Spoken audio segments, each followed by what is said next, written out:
Bonjour, alors aujourd'hui dans cette vidéo je vais traiter la question du matériel.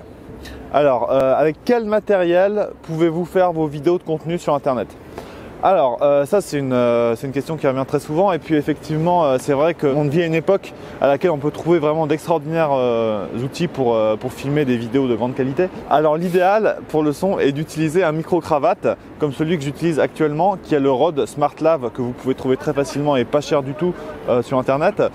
Vous avez également l'Audio Technica ATR 3350 que je ne recommande pas parce que ça peut servir pour dépanner, mais c'est vraiment la qualité du son est trop médiocre pour un usage professionnel. Et vous avez bien sûr voilà, des micros beaucoup plus chers après qui, comme le kit HF Sennheiser ou bien Rode Link que je recommande vraiment si vous voulez vraiment faire du travail de contenu poussé sur internet.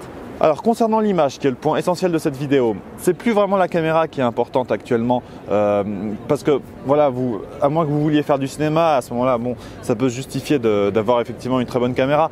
Mais la vérité, c'est que pour du contenu sur internet, même avec votre smartphone, vous pouvez faire du contenu tout à fait satisfaisant en respectant les règles de base pour filmer une vidéo. Donc en fait, c'est pas une question à se poser actuellement. La question, c'est vraiment qu'est-ce que vous choisissez de filmer? Quel sens vous donnez à ce que vous filmez? Qu'est-ce que vous voulez apporter à la personne qui regarde la vidéo?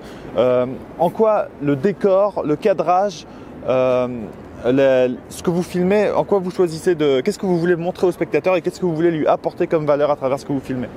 Par exemple, voilà, ici je suis à Berlin. Voilà, c'est pas une vidéo qui se veut révolutionnaire en termes de contenu, mais voilà, j'ai choisi un décor assez sympathique avec voilà un joli bâtiment derrière. Je me suis mis au tiers donc de l'image pour avoir un plan un tant soit peu esthétique. Donc c'est une vidéo qui a pas été faite avec beaucoup de préparation, mais dans laquelle j'ai quand même essayé de respecter quelques règles de base. En fait, voilà, c'est plus tellement une question à se poser aujourd'hui. Si vous voulez quand même faire une vidéo vraiment d'un niveau supérieur, prenez un réflexe, prenez un appareil avec une courte profondeur de champ, avec un grand capteur, comme par exemple le Panasonic GH5 ou bien un modèle Canon ou bien Sony. Vraiment, c'est plus tellement une question à se poser aujourd'hui.